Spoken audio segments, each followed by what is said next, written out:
Bueno, bienvenidos al ejercicio del día de hoy. En esta oportunidad vamos a hablar un poco de entropía. Vamos a resolver un ejercicio práctico teniendo en cuenta este poderoso concepto de la termodinámica que involucra, transferencias de calor reversibles. Bien, vamos al enunciado. Entonces, tenemos un sistema. Vamos a aplicar las nociones de entropía en ejercicios de los que estuvimos haciendo en las guías previas. En particular, este es un ejercicio de un sistema cerrado. Estamos hablando de un calentamiento con resistencia eléctrica, donde tenemos un sistema cilindro-pistón con un par de topes, es decir, tenemos topes inferiores y topes superiores. Bien, tenemos un fluido contenido que es aire, tenemos la relación de volumen máximo por acá, tenemos la temperatura inicial y la presión inicial en el dispositivo. Nos dice que se calcula la masa, se calienta, la masa de aire hasta una temperatura final de 1200 Kelvin y nos pide calcular la variación de entropía del universo, la variación de entropía del medio, la variación de entropía del aire, de la resistencia, del pistón más las pesas y la del trabajo y el trabajo entregado por la resistencia.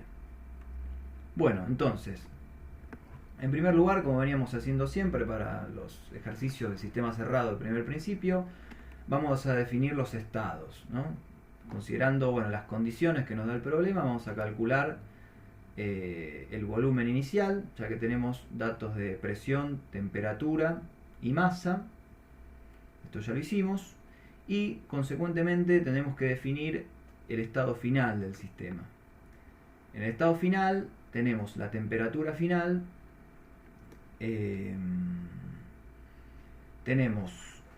que estamos haciendo acá es asumir que el pistón queda fijo. Habíamos hecho un problema antes en donde teníamos unos topes, en ese caso superiores, y nos preguntábamos si era que luego del calentamiento quedaba levitando el pistón o efectivamente chocaba contra las trabas. Acá suponemos que en el estado final el volumen es el volumen el mismo, quiere decir que el pistón no se movió. Y concluimos que esta afirmación es correcta, esto que imponemos es correcto, ya que la presión final no alcanza para poder elevar el pistón, ¿no? Entonces, en el estado final el pistón permanece en la misma posición que en la inicial. Aplicando las nociones del primer principio podemos calcular uno de las incógnitas que nos pide calcular el problema, que es el trabajo eléctrico, ¿no? En este caso estamos considerando a nuestro sistema como el aire más la resistencia, ¿no? Es decir, que el único intercambio que tenemos de sistema con el medio es trabajo eléctrico. Esto lo aclaro porque ahora vamos a entrar a hacer cálculos de entropía, y como habíamos dicho, la entropía está relacionada con transferencia de calor de manera reversible. Acá Q menos W, nuestro sistema es adiabático y cerrado, entonces no tenemos trabajo de expansión porque el pistón se queda en el mismo lugar.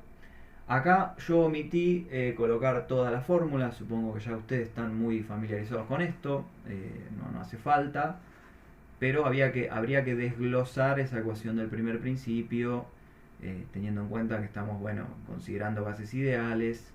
Delta U es la masa por CB por delta T, y el trabajo, solo el trabajo eléctrico. Haciendo el despeje nos da el valor del trabajo eléctrico, en este caso negativo porque es entrante a nuestro sistema. Acá tenemos las fórmulas de entropía para una masa de aire que evoluciona de manera reversible de un estado inicial a un estado final, ¿no? Una transformación cuasi estática. En particular, estas ecuaciones están escritas por unidad de masa y a su vez son equivalentes, es decir, las puedo usar indistintamente para hacer los cálculos. Obviamente, fíjense que tengo, de acuerdo a la expresión, por ejemplo, la primera a la izquierda, T2 sobre T1, fíjense que si la evolución fuera a temperatura constante, esas temperaturas serían iguales y yo tendría que calcular un solo término, ¿no? Entonces, si bien el resultado del mismo, a veces conviene usar una u otra. Pero esto vale siempre. Es decir, yo puedo usar indistintamente cualquiera de estas tres ecuaciones y me tengo que llegar al mismo resultado. Están escritas por unidad de masa. Bueno, les aconsejo que prueben hacer las cuentas con las tres para verificar esto que estamos hablando. Y bueno, haciendo los cálculos obtenemos que la variación de entropía del aire por unidad de masa es kilojoule sobre kilogramo Kelvin. Presten atención a las unidades, como estamos hablando de transferencia de calor, fíjense que es kilojoule sobre Kelvin. Estamos hablando de unidades de energía sobre temperatura, ¿no? Entonces, bueno, el kilogramo porque es por unidad de masa, pero presten atención a esas unidades, por favor.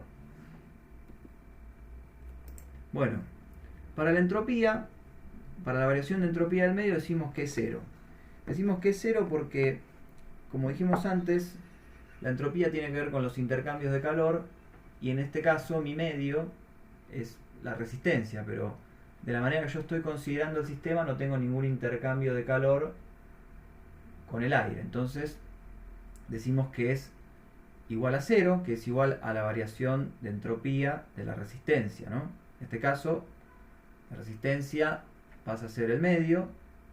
Estamos tomando una parte, pero la parte que interactúa con el sistema lo está haciendo a través de trabajo eléctrico.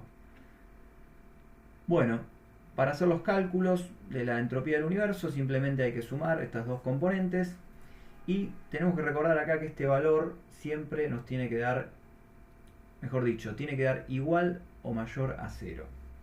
Esto es fundamental, no puede dar en un ejercicio la variación de entropía del universo menor a cero.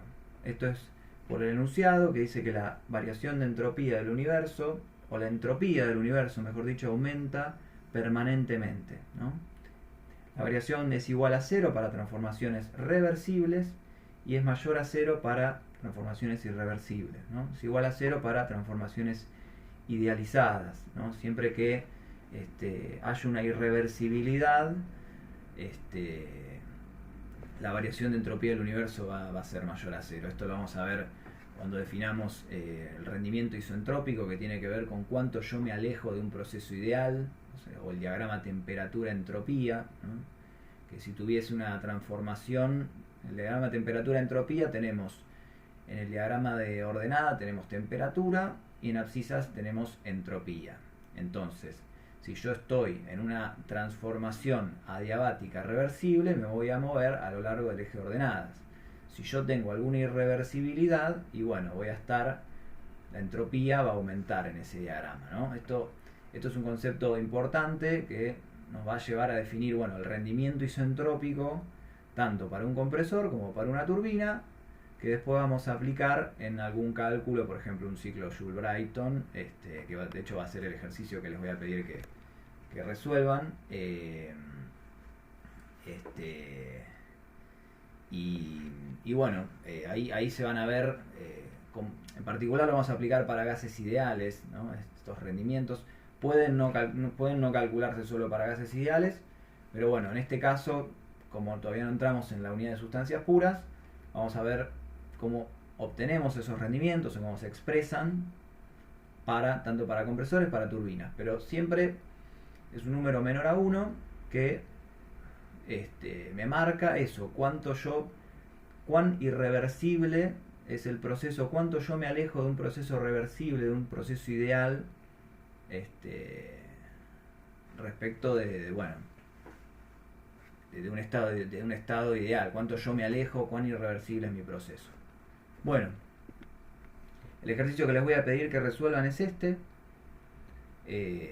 tenemos que calcular, bueno, la variación de entropía de una fuente, la potencia neta, la variación de entropía del aire que va circulando por el sistema. Tenemos los datos de rendimiento isentrópico, tenemos el flujo másico, tenemos condiciones de entrada a un barrio de 20 grados, tenemos datos del estado 3 y tenemos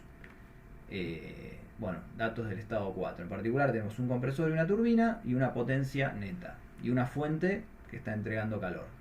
Siempre las variaciones de entropía, esto lo aclaro, para una fuente a temperatura constante se calculan como el calor que entrega la fuente sobre la temperatura a la cual se encuentra la fuente, ¿no?